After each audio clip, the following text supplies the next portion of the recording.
Welcome back to the channel, everyone, and today we have a new channel. It's called Brew, and basically it's an investigative channel where they investigate really dumb and crazy ways to fucking die and other dangers around the world.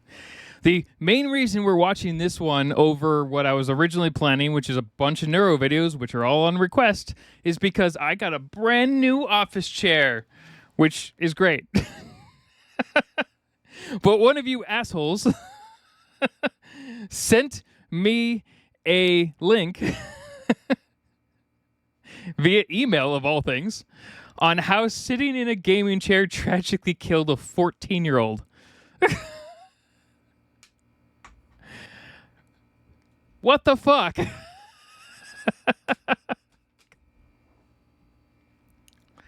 So we're going to watch and create a brand new found fear, I hope, for everyone, not just me. Once again, this is from the channel called Brew, and I think they have like a ton of like crazy ways people have died, as well as like very interesting historical facts on things like creation of like how the Ouija board was. There's like a bunch of stuff on the atomic bombs. So yeah, we might check out some of their videos.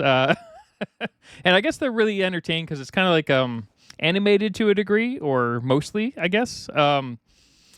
Or it could be like he kind of looked like, when I looked at the character he is, he kind of looks like a VTuber to a degree. But maybe it's just a full animation. So it's probably a full animation, but I'm not entirely sure. So anyway, yeah, we're gonna watch this video on me getting a new office chair and how office chairs could potentially be extremely deadly. The only thing that makes sense that could cause a way for an office chair to kill someone is two things. You know that gas canister thing that's used to lift the chair up. My guess is it's a pressure thing to where it could like literally fucking explode, or like, was he like standing on the chair and just fell and broke his neck? Because then that's not the chair's fault, right? So it'd have to be like the office chair itself. And the only thing that makes sense from an office chair standpoint is it's got to be that fucking gas canister. Which, now that I think about it, is pretty dangerous. Maybe I should just replace it with a stick. I bet you they do have just solid ones that you can just, as long as you don't ever change the height of the chair, you could probably just get stationary ones that don't have it. I bet you they have the metal pipes. You could just pick the size, right? Gosh dang it. Now I'm going to actually buy one of those potentially, because I bet you this is going to be fucking awful. All right, let's take a look. You know the feeling. You've come home from work or school and you just want to sit down. You slip off your shoes at the front door, drop your bag off on the couch, and stroll over to your desk. There's a new YouTube video that dropped. I like how it's a Brew video too. Wait a second. Teen survives 7,200 volt electrocution. Dies when they turn the power off. That'd be an interesting video. Today we from might your add some of these favorite videos. creator, and you're excited to watch it. You roll your chair over to the desk and Oddly, also importantly, if you've never seen this video, because this could be a totally new channel like it is for me, right? If you've never seen this video, go and watch the original without me. The link will be in the description. plop down on the seat. In an instant, you're thrown across the room. What the fuck? When you finally come to, all you can remember is a loud bang rocketing through your bedroom. You drag your hands across Okay, so if it exploded, it has to be the gas canister, right? I doubt some jackass put a fucking trap in your it. body to see if you're okay. When you feel a hot stickiness, you close your eyes, Blood. hoping it won't be what you think it is. But when you bring your hands up in front of you to look, their crimson sheen betrays your injury. Next thing you know, Definitely blood. You're in the emergency room, and surgeons are busy pulling chips, shards, and... Jeez. This this video, along with his voice, has that distinct, just as unsettling. metal scrap from your abdomen. How could sitting in an office chair... Okay, so this definitely looks like an animation versus like a VTuber. It's a cool animation though. And they might be using some sort of motion capture for it, so I'm not entirely sure, but it's still great. Goes so very, very wrong. What makes an office chair go boom?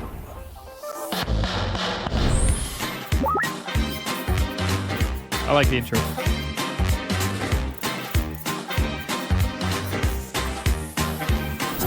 I had an intro for 800 videos. A lot of people got pissed at me, and eventually I removed it. But it makes more sense in a video like this, right? Consumer safety. Okay, I'm still guessing it's got to be the gas canister. Let's get into it. Today's episode is sponsored by Crossout, the this game is premier actually a lot of fun. vehicle shooter that lets you build your custom post-apocalyptic I don't know if it's Mad still Max like a death machine. The game is really free to play playable on game, PC, PS4, PS5, Xbox One, and Xbox Series X and S. All you have to do is download and play. All the different vehicles and mechs are player-built from individual parts.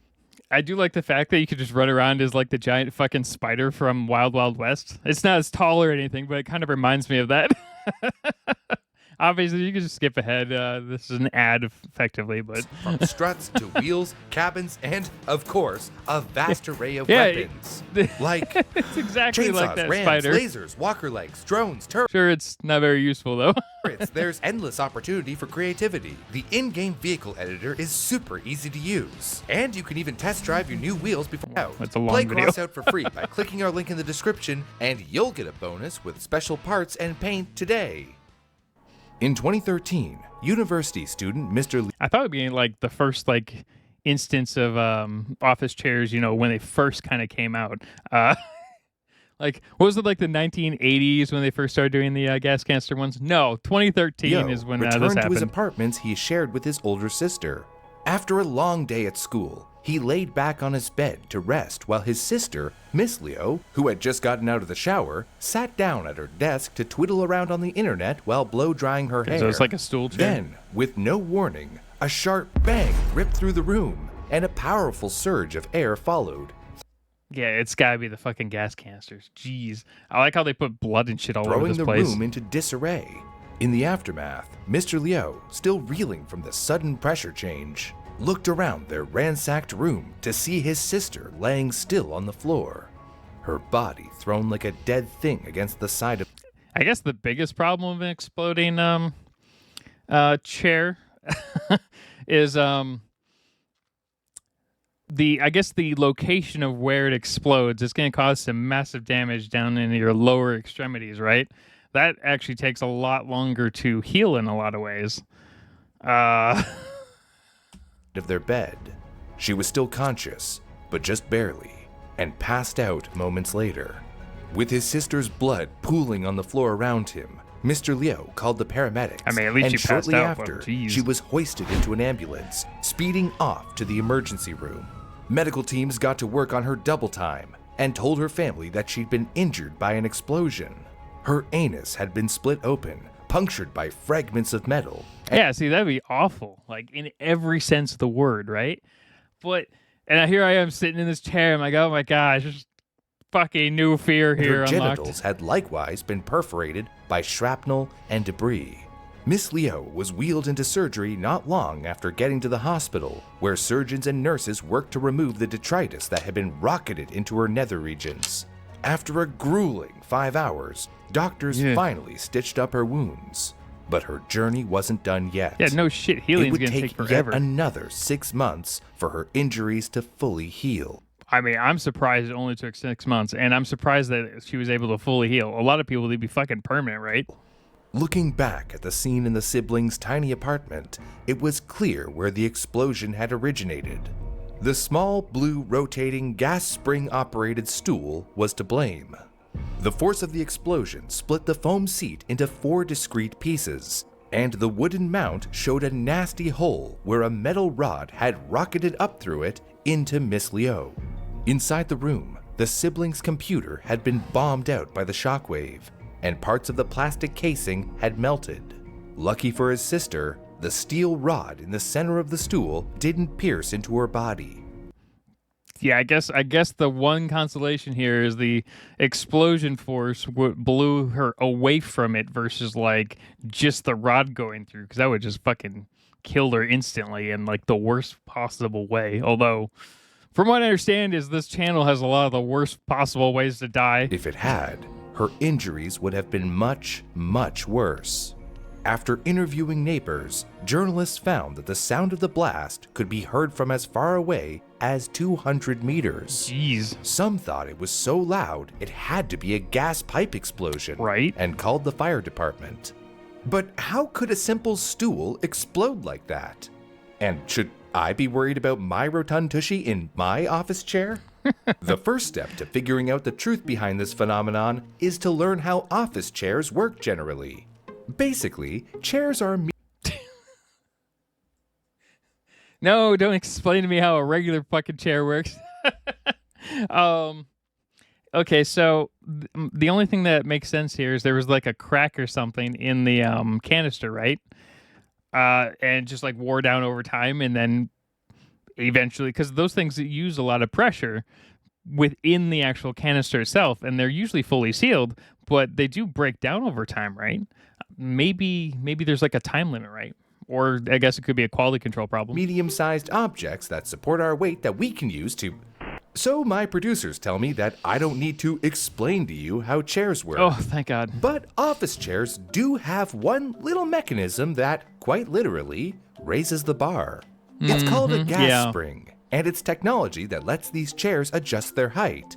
It's similar to a bike pump in that it has a metal cylinder with an airtight piston mounted on a rod inside. I guess it depends on the type of gas that's inside the cylinder too, right? Because I know you can use a bunch of different types. Like, you could technically use oxygen, which may be where you get more likely to get an explosion. Probably nitrogen, right? What else would you use? In a pump, the piston is attached to a handle that you pump up and down. The piston moves inside the cylinder, sucking in air before compressing it through a valve and into whatever you're inflating. Your tires, your sports balls, and whatnot. In a gas spring... Sports balls? Alright, this guy's a fucking hermit. Someone after my own heart. The piston is attached to the bottom of your seat, and the entire cylinder is pressurized with nitrogen gas and oil. Okay. I didn't think of oil yet. Oil makes total sense. Yeah, nitrogen gas, that makes sense. Nitrogen is pressurized so it exerts upward force on the piston, which holds your seat at the topmost position. I swear there's holes in some of these things too, although the holes might be just on the outside where you can add more oil to it, I bet. Because the lubrication has to dry out over time for some of this, right? So that would make more sense. But I bet you the actual internal part is like fully sealed regardless to keep the pressure correct. The nitrogen provides the force, and the oil lubricates, ensuring the chair works smoothly. Also, since gas springs are holding pressurized gas, they have to be made of metal that can handle the force. Right. Gas springs... So what do you think a lot of these... instances where people had issues were from quality control problems where the outside pressurized canister was way too fucking thin. Occasionally have holes in the piston that allow gas to move from one side of the piston to the other. This might make you think that the piston isn't actually compressing the gas. But remember, the cylinder that contains the piston is gas tight. Right. So when the piston is depressed, the rod itself... Yeah, some of these can have like outer cylinders effectively. That's the ones that I have, like for instance, that have the hole in it. ...takes up space that compresses the air. There are multiple reasons for the holes in the piston. One is so oil or other lubricant can move from one side of the piston to the other. If there were no paths from each side of the airtight seal, then the piston would dry out eventually. Right. With a gas spring, pressure can equalize on each side of the piston because of the holes, and the upward force is generated by the higher surface area on the inside. For all my math nerds out there, the equation for this is force equals pressure multiplied by area. Since the inside of the piston has a higher surface area than the outside, which has some space taken up by the rod that attaches to your seat, a higher force is exerted. All right, I still feel like I need to just measure it and replace it with a metal fucking pole. On the inside, that is just me falling on it and going through Another reason is that these holes improve the smoothness of the spring's action. Without the equalizing pressure, the piston would shoot upward erratically, as opposed to the smooth rise we're used to. This is similar to why we don't use regular metal springs. Imagine if we use crazy springs in a lot of these things, because springs do like, like kind of like a violent release of energy every single time.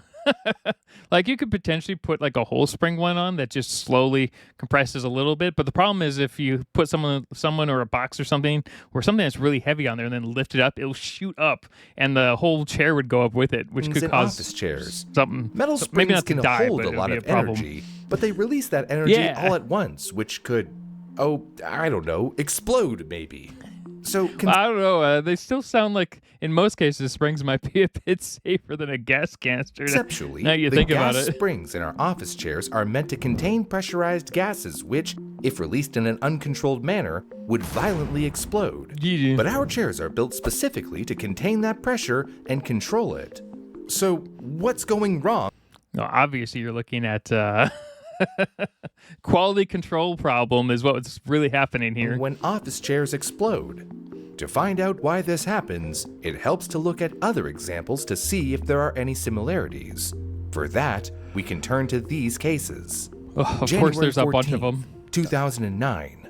A 14-year-old teenager called only Xiao Gong to protect his identity was injured by an exploding office chair while home alone. A lot of these seem to have happened in China, which doesn't necessarily say a lot because, one, for the most part, China is the world's factory, so there's a good chance no matter what, the parts are going to be made in China. And then, two, China's just got a massive population, so it could just be down to that. The boy went to his computer to go on the internet like so many young folks, when the chair below him erupted, driving a steel rod into his abdomen. As his blood that kid's dead. Pooled on the floor around him, he dragged himself to a phone and called his father. Not 911. Whatever the hell 911 is in China. Who contacted. I guess he could be in the U.S. and just have that name. He could really be anywhere, honestly. Medical authorities. When they finally arrived, Xiao Gong was looking very pale from blood loss, but was still conscious enough to speak. Xiao Gong was taken to the Jiaozhou City Center Hospital. Okay, never mind. He's in China. Where doctors worked to save the boy's life. He was bleeding internally, hemorrhaging blood after the rod that had been embedded inside him had damaged blood vessels around his wounds. Ooh. Tragically, doctors weren't able to get a handle on the boy's blood loss. He should have called the ambulance first, but I get why you would call your parents first. Freaking the fuck out. An hour of arriving at the hospital, he had passed away. His father said after that he never thought that a child just sitting on a chair could have any type of accident. I bet you that entire family never used office chairs again. I mean, I wouldn't, right? And that I might not this now. type of pressurized cartridge going out of control is definitely a quality issue. Another case from November 2007 out of Yantai City describes how a 68-year-old man was taken to the hospital after his rotating chair exploded. He was taken to the hospital in shock and similarly suffering from blood loss like Xiao Gong. He had serious rectal injuries, including a rupture in his small intestine. Jeez. Some of the damaged tissue had tears as wide as 5 centimeters. By the time— Fuck whoever sent this video to me. You guys sent to me underneath an anonymous email, so I have no idea which one of you it is. His surgery was over. Medical teams pulled more than 20 fragments of metal from his body, as well as chunks of wood and foam. Great, now I need to put like a steel plate on my chair. Which I don't even know if that would actually protect it because it explodes in multiple directions. Do just maybe stop a metal rod from going up inside of me? Not only that, but the steel rod from the gas spring had been driven into him as well and had to be removed. Horrifyingly, a doctor present said that the rod had been shot into the man from the blunt side, and the explosion had to be powerful enough to sever it from the mechanism entirely. Basically, the explosion had to be giant. The phenomenon of office chair explosions seems to be certainly real. But why do all these stories seem to come from China? Also, noticeably within China, the distribution of incidents seem to correlate by distribution of population, which is only interesting insofar as it's totally normal. This is likely a pure luck situation, not something localized, like lower standards in a particular factory or some regional standards having lower I mean, at least if it was like lower standards in one specific factory, it'd be easier to track on what the hell not to buy or allow into another country, right? Nope. It's going to be completely fucking random, potentially. Oversight. With this in mind, we can turn to news reports from Miss Leo's case that note price discrepancies between office chair costs depending on modes of production.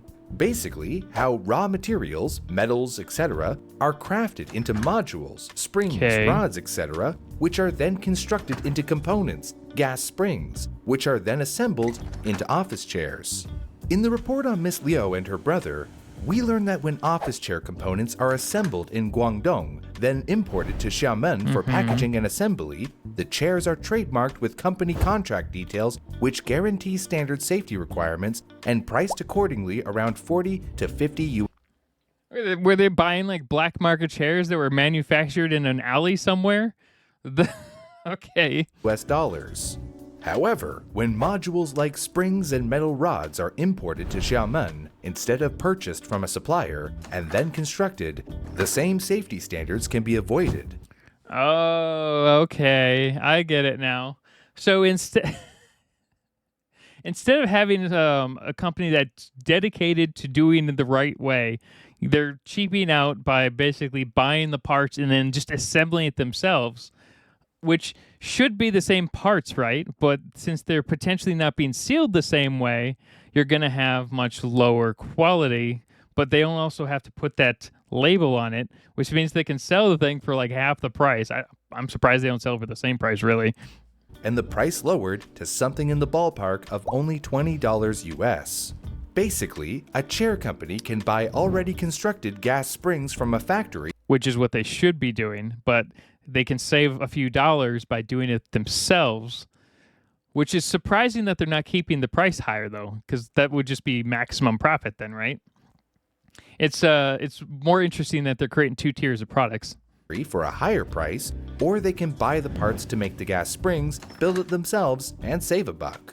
The problem is, they're not held to the same standards as the factory that sells the springs wholesale. Right, because the springs that do it, the company that's doing it wholesale is basically telling the government that this is exactly the product we're making and how we're making it, whereas if they're shipping just like effectively replacement parts out to other companies, the other companies don't need to say, oh, well, we're actually manufacturing this product.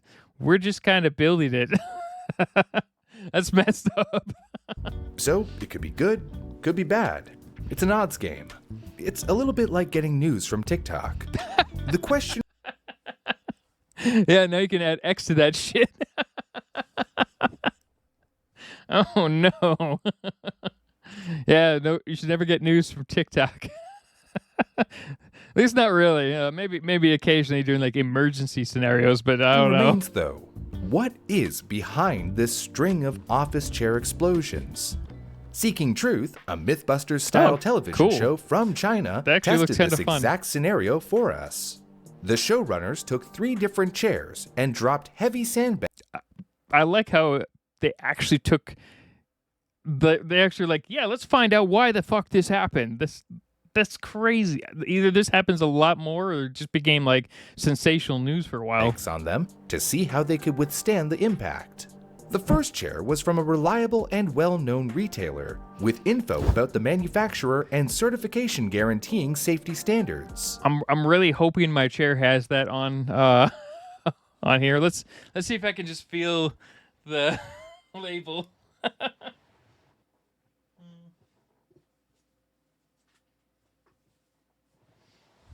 don't feel the label. Uh-oh. God damn it. The second was purchased second-hand and had some visible damage on the column that has the gas spring. Okay. The third was bought from what the hosts call the third market in China, basically the black market, out of the eye of the government. In the test, the well-made chair fared well. The seat, which isn't attached but sitting on top of the base, I'm hoping that this is my current chair, fell off, and all of the components showed very little damage, if any. The second-hand chair did less well than the first.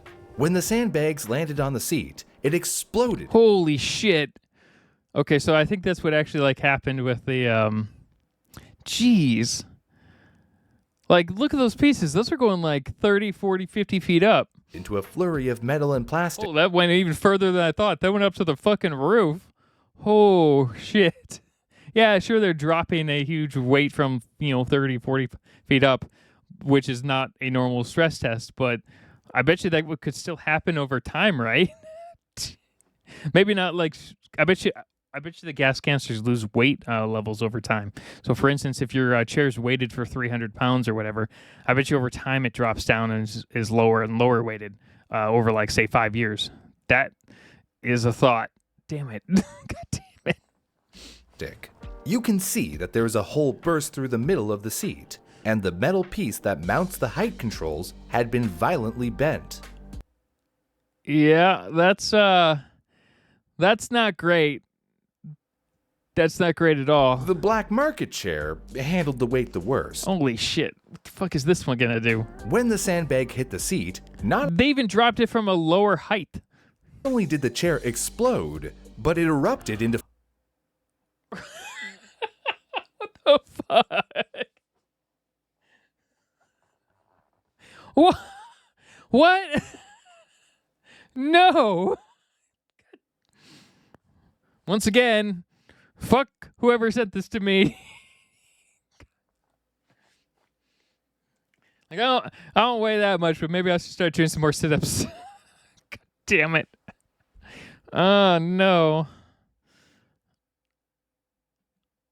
Oh, I was trying to go back for a second because I want to see something. Maybe they are dropping it all from the... Okay, so they are...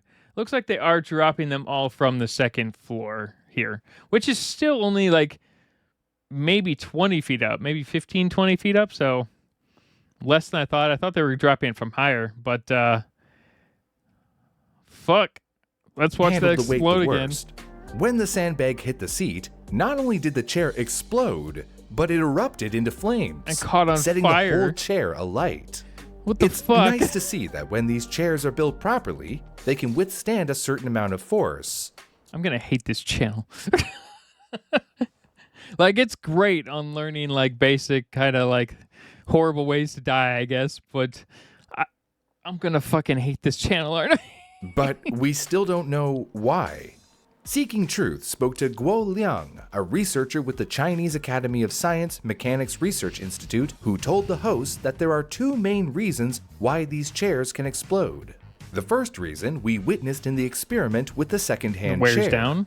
He tells us that if the gas spring has a crack or some other damage, it can no longer contain the pressures. Yeah, see, that's why I thought on the first one there would be like a slight damage on the edge where it's still holding, but it's not holding enough.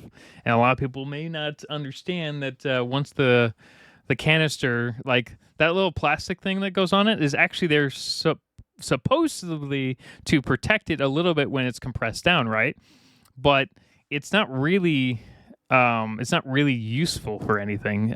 But if there's any sort of I guess you get more likely crack damage is like when you're like flipping the chair over to retighten something. You might accidentally start warping the pipe, especially if it's like a cheap one, right? So like if it starts bending a little, that could be a problem. Required to operate, and when the weight is dropped on the seat, that pressure escapes violently, aka an explosion. It's like sitting on a blown up balloon. There's a pressure inside, and as you add weight to it, those pressures increase until the latex of the balloon can no longer hold it back. If you jump on top of a balloon, it'll pop even harder. The second reason explains the fiery explosion of that one. That one's that one makes me want to just maybe take the canister out, just put this on a wooden base of some kind. Third chair. Liang tells Seeking Truth that many under-the-table products use cheaper gases like regular air instead of non-flammable gases like... Yeah, but oxygen is still flammable, right? Nitrogen. Especially under pressure. You might think, wait, air isn't flammable, which you'd be mostly right. However, on a chemical level, oxygen is one of the core ingredients of fire. Yeah, and as if it compresses, right? Combustion is defined as the combination of oxygen with another substance that generates heat and light. On a similar note, the higher the pressure, the faster and hotter a fire will burn. Right. That's okay. Yeah. So what if you like keep using the lever to go up and down? I bet you that generates heat along with pressure changes. Like if you use it a bunch of times over the course of like, I don't know, an hour, getting up and down for going to the printer or something, right? Burn. However, if the manufacturer puts an even more flammable gas into their spring than regular air, like you what? can see much, much larger what the fuck reactions. did they put in there? On top of that, when pressures rise, so too does temperature. Seeking Truth even tested this by raising and lowering a chair seat for 20 minutes, and then taking the temperature of the gas spring. They measured a rise to 45 degrees Celsius. That's actually pretty thankfully, pretty hot. there were no sign of any explosions or fires of I mean, it looks like they used it though on the really, really nice one, right? any kind. Probably because the chair they used was the most expensive they could find and likely used the proper nitrogen in the spring. In short, all office chairs use gas springs which contain pressurized gas, which, if the casing is damaged, can violently depressurize, triggering an explosion. So guess what? Probably replace those things every 3 to 5 years, people. Or better yet, measure it. Just put a solid one in. Not just that, but if the manufacturer uses oxygen in the spring itself, then that compressed gas can also combust, adding fire to an otherwise already terrible situation. I just realized I think I have an extra one of these canister things in my garage. My garage gets to like 105 in the summer. That's probably not a good thing. I should probably get rid of that thing. Holy shit. Office chairs aren't the only appliances around our home that use pressure for our needs. At this very moment, you may be relying on hot water under pressure in a water heater for showering and washing your dishes and clothes. I'm not sure if so I have an instant hot water here. I'm not sure how that works, but those things are still gas powered.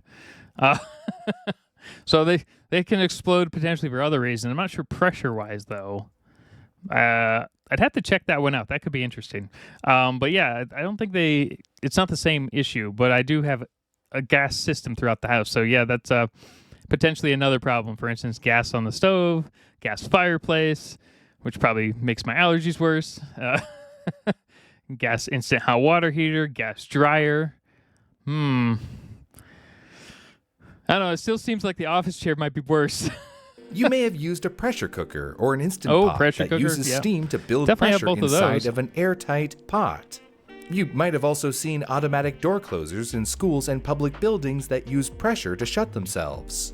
But much like office chairs, when the mechanics are damaged, they can fail to catastrophic effect. What we can take away from this is that power, in almost all forms, is dangerous if oh yeah, all chairs are dangerous. God damn it. Uncontained. But when harnessed properly, it can make our lives orders of magnitude easier. Office chairs use the power of pressure to make it easier for us to get comfortable. But when the mechanism that we use to contain the power is damaged or made incorrectly, then disaster can follow. So yes, there have been incidents of office chair explosions. But most of us aren't even going to be able to buy a chair of such low quality that this is an issue. I mean, that's good. I'm just gonna hope that this chair is of good enough quality because I couldn't feel the.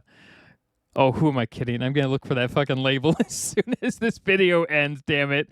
Like Seeking Truth told us, the chair that failed most horrifically had no safety standards whatsoever, and no manufacturer label to hold them accountable. As long as we buy office chairs from reliable suppliers and other major retailers, then we'll be perfectly fine. Yeah, I totally trust every single office chair I've ever bought on Amazon.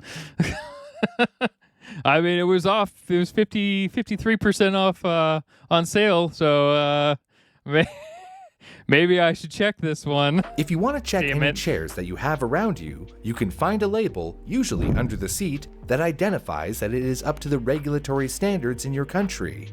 If the label isn't there and you weren't the one to remove it, It could be a sign your chair isn't up to code. Great. If you've been using a chair for more than 3 years, double check the mechanism to make sure there isn't wear and tear. Okay, well, it should be easy enough to just replace the gas canister every couple of years if you want to. They're like $20-30, I think. And consider getting a new one if you have the money. It should also be said that office chairs have weight limits, and exceeding that limit can lead to disastrous ends. But even if you don't exceed the weight limit, as a chair ages, Yeah, it was like that 14-year-old was probably not super overweight, right? the Maybe, weight that your but chair I don't know, can they didn't handle say will anything be about it. reduced. In the end, if you just check your office chair for damage and replace them when you can, then you can make sure. Okay, so technically, though, you don't have to replace the whole chair. If you really like your chair and everything's still fine on it, you can just replace the gas canister. Because I have actually bought other gas canisters before because I needed a taller one because I had like a raised table or whatever. So, and they're not super expensive. They're pretty cheap. You'll always chair well. I guess just make sure you get the right one. Get it? Wow. Like farewell. It's... Oh, there's the end card. There it is. And it's over. Remember, click our link in the description and play Crossout for free. Great. That was fucking terrifying. Let's add some of Brew's stuff to my rotation.